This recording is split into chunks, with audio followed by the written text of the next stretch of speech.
তোমরা কেমন আছো? আশা করি ভালো আছো, আমিও ভালো আছি। আজকে আমি কি রান্না করেছি তোমাদের দেখাবো। দেখো, আজকে আমি নতুন রেসিপি রান্না করেছি। আমার এই ছোট্ট মিনি ব্লগটা তোমরা দেখতে থাকো। এই দেখো, আজকে আমি নতুন বলতে এই যে কুল দিয়ে রান্না করেছি বলে এটাকে নতুন বলেছি, ঠিক আছে।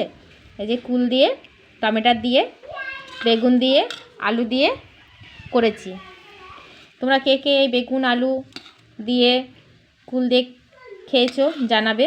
আমার তো খুব ভালো লাগে, টমেটো দিয়েছি এতে, খুব সুন্দর লাগে খেতে। এই কুলের যেই সেন্টটা ছাড়ে তরকারিতে, এই দিয়েই ভাত চলে যাবে, আর কিচ্ছু চাই না। আমার খুব ভালো লাগে এই কুলের টকটা খেতে, তাই আজকে আমি কুলের টকটা বানিয়েছি।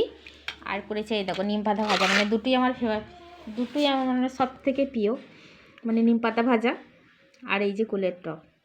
দারুণ লাগে খেতে। তোমাদের কে কীরকম লাগে জানাবে কমেন্টে। আমার খুব ভালো লাগে। আমার এই ছোট্ট মিনি ব্লগটা তোমাদের কেমন লাগলো জানাবে। এখনকার মতো রাখছি, টাটা।